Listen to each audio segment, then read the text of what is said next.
Hello everyone. So guys, SSC JEE 2024 का आप लोगों का एग्जाम हो चुका है। 5, 6 और 7 जून को आप सभी बच्चों ने एग्जाम दिया। अगर हम बात करते हैं इलेक्ट्रिकल इंजीनियरिंग की, तो इलेक्ट्रिकल का पेपर इस बार हमारा 3 शिफ्ट में था, यानी कि 5 को भी पेपर था, 6 को भी पेपर था और 7 को भी पेपर था। मैकेनिकल की मैं बात करता हूं तो मैकेनिकल का हमारा 2 ही शिफ्ट में एग्जामिनेशन था और सिविल में 4 शिफ्ट में पेपर हुआ था। अब सबसे इंपॉर्टेंट बात यहां पर यह आती है कि सर एग्जाम का एक्सपेक्टेड कट ऑफ कितना जा सकता है। तो यार सबसे पहले तो कुछ 3-4 पॉइंट्स है जिसके बारे में हमें डिस्कशन करना है। पॉइंट को जरा समझिएगा, पॉइंट्स की गहराई को जरा समझिएगा और किन बातों के बारे में मैं बातें करना चाहता हूं इसके बारे में समझिएगा।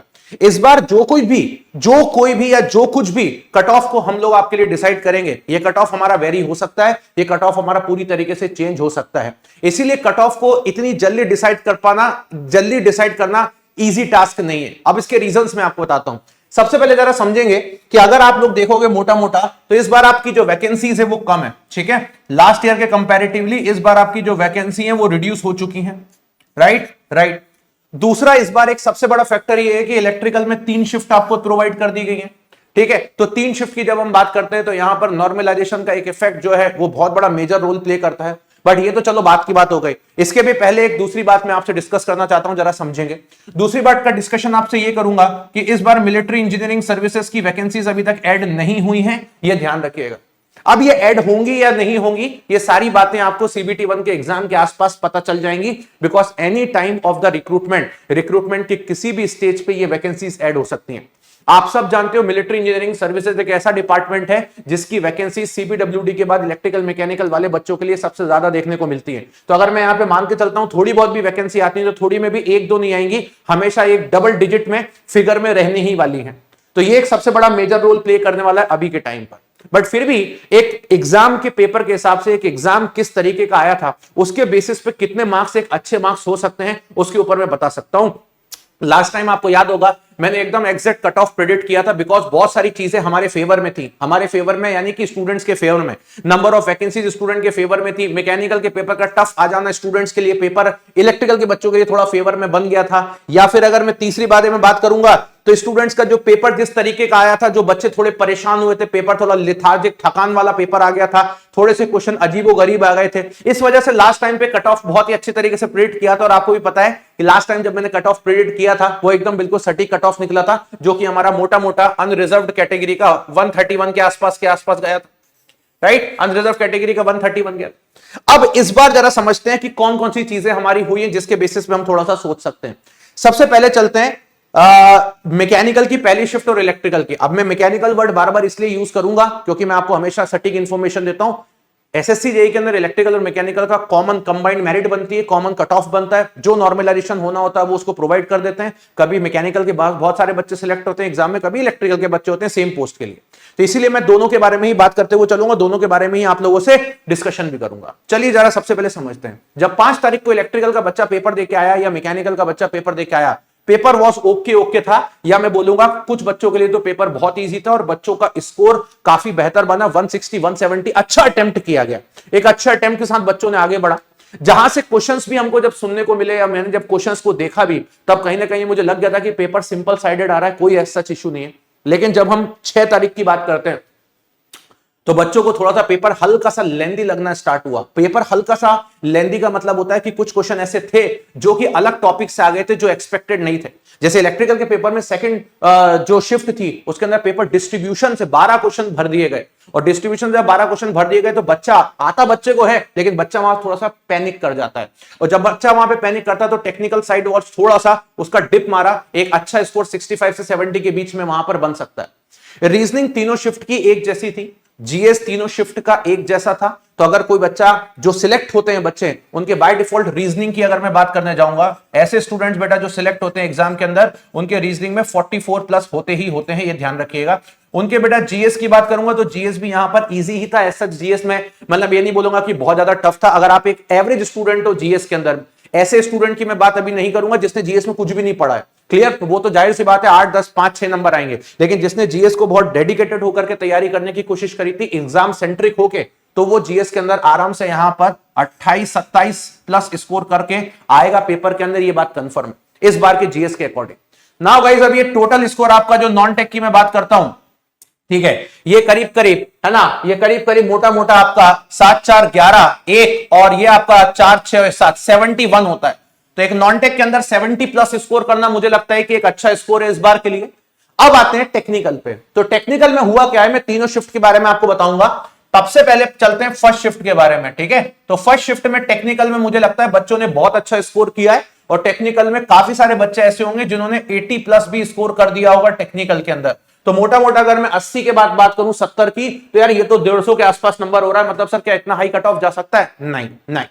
अब आती है सेकंड शिफ्ट के बारे में। सेकंड शिफ्ट में एवरेज स्कोर बच्चों का टेक्निकल के अंदर 65 प्लस ही रह गया, ठीक है। 65 के आसपास बोलूंगा, क्योंकि अभी तो रिस्पॉन्स शीट आने दो। अभी तो जो आपने एग्जाम अटेम्प्ट किया है 170 मार्क्स का, 180 मार्क्स का, तो थोड़ा रिस्पॉन्स शीट आने दो, उसके बाद आपको ऑटोमेटिकली पता चलेगा कि आपके कितने एग्जैक्टली मार्क्स आ रहे हैं, है ना। लेकिन जिस तरीके के आपने क्वेश्चंस डिस्कस किए हैं, जिस तरीके के क्वेश्चन आपने मुझे भेजे हैं, किसी किसी स्टूडेंट ने 20-20 30-30 40-40 क्वेश्चन भेजे हुए हैं। किसी किसी बच्चे ने यह तक बताया कि सर लास्ट टाइम मेरा ऑलरेडी सीबीटी 1 क्लियर था, बट इस बार का मुझे पेपर थोड़ा लेंथी लगा थर्ड शिफ्ट के अंदर। अब आती बात थर्ड शिफ्ट की, जहां पे बच्चे इलेक्ट्रिकल में थोड़े से परेशान हुए।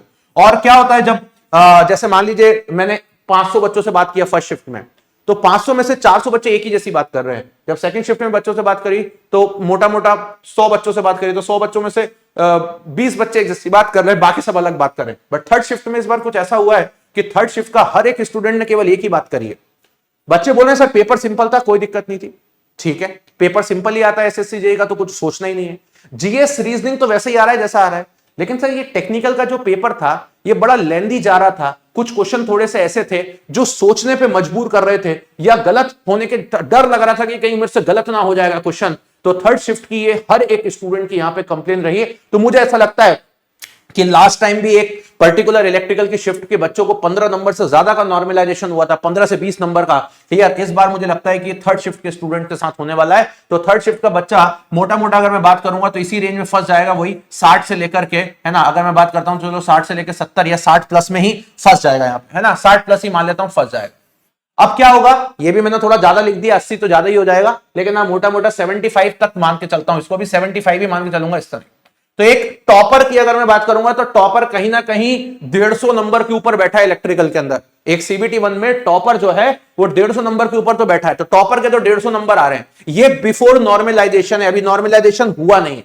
अभी नॉर्मलाइजेशन देखिएगा जरा किस तरीके का आपको देखने को मिलता है। जब हम नॉर्मलाइजेशन की बात करते हैं तो जैसे लास्ट टाइम जिन स्टूडेंट्स के मार्क्स 112 या 112 या 115 थे वो सारे बच्चे सिलेक्ट हो गए, राइट। क्यों? क्योंकि उनकी शिफ्ट के अंदर उतना ही एवरेज बन रहा था, जिससे एसएससी ने उनके मार्क्स को इंक्रीज किया और वो फाइनली 131 को क्रॉस कर गए और फाइनली सिलेक्ट हो गए।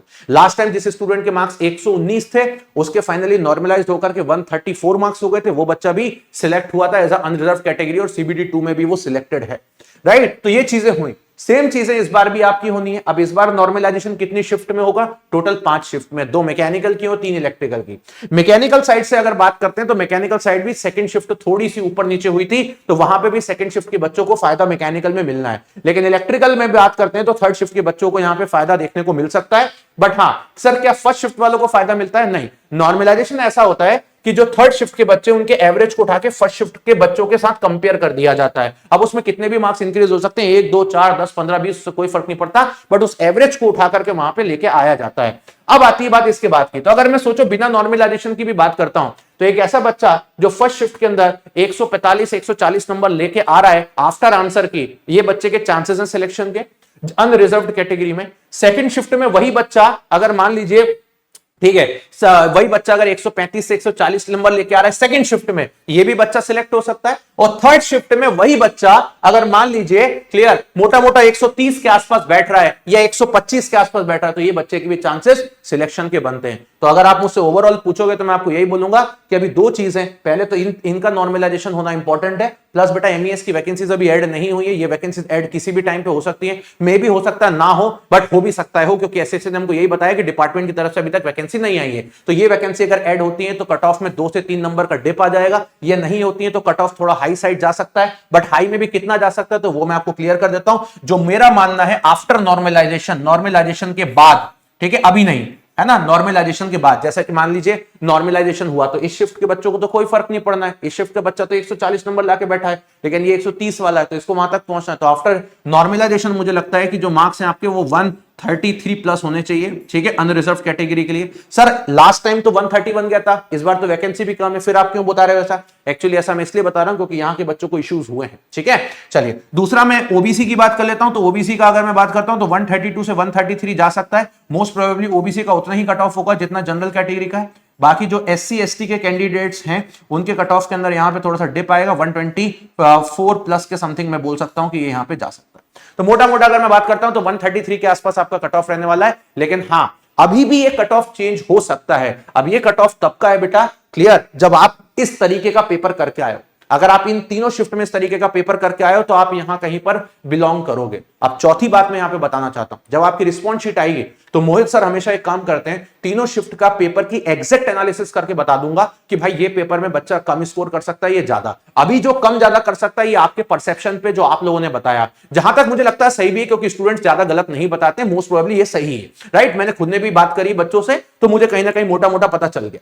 तो ये आपको और मैं क्लैरिटी के साथ बता दूंगा। देन इसके बाद की अगर मैं बात कर लेता हूं तो जब आपकी रिस्पॉन्स शीट आएगी तो मैं आप लोगों के लिए तीनों शिफ्ट की जो भी कोई क्वेश्चन, जो ऑब्जेक्शन के क्वेश्चन होते हैं या कोई मान लीजिए एसएससी ने गलत आंसर दिया है, उनको मैं बताता हूं। और पूरी टीम हम लोग जो है आप ही के स्टूडेंट के अकाउंट से उनको ऑब्जेक्ट भी करते हैं ताकि किसी तरीके के बच्चों को कोई दिक्कत ना हो। तो तीनों शिफ्ट के मैं ऑब्जेक्शन भी बताऊंगा। अब मान लीजिए किसी शिफ्ट में पर्टिकुलर 2 या 3 क्वेश्चन के आंसर गलत निकल गए तो 2-3 बहुत नंबर होता है, तो वो कहीं ना कहीं रिफ्लेक्ट कर जाएगा आपके इन कट ऑफ के अंदर, राइट। तो वो भी चीजें उस पर भी डिपेंड करता है। तो एग्जैक्ट बताना इज नॉट वेरी इजी। ऐसी यूट्यूब पे आके कबूतर की तरह हवा में आकर के बिना एग्जाम एसएससी का क्लियर के आकर के बस बता देना कि बेटा लो इस बार तो खतरनाक कट ऑफ चला जाएगा तुम्हारा 100, 140, 145, 150 ऐसे तुम्हारा कट ऑफ चला जाएगा। तो ऐसी हवाबाजी नहीं करनी है। आपको मैंने सारे फैक्टर बता दिए, आप खुद भी समझदार हो, आप खुद भी डिसाइड कर सकते हो कि एक बच्चा कितना कर्ज के आ सकता था और कितना कर सकता था, क्योंकि एग्जाम फाइनली आपने दिया है, ठीक है। चलिए तो वीडियो के नीचे कमेंट जरूर करिएगा।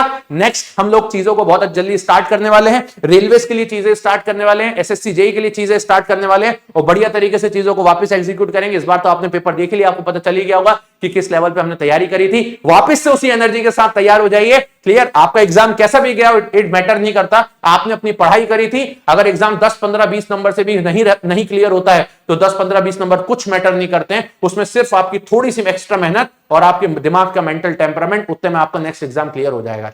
रेलवेज आ रहा है, आरआरबी आ रहा है, आपको भी पता है। एक आध महीने के अंदर अंदर जुलाई में आपको नोटिफिकेशन देखने को मिल जाएगा। ड्राफ्ट तैयार की स्टेज में है और जैसे नोटिफिकेशन मिलेगा जो चीजें यहां पड़ी है वापस से वही रिफ्लेक्ट करेंगे, वापस उन्हीं को एग्जीक्यूट करना चालू करेंगे। So thank you very much, bye bye, take care and love you.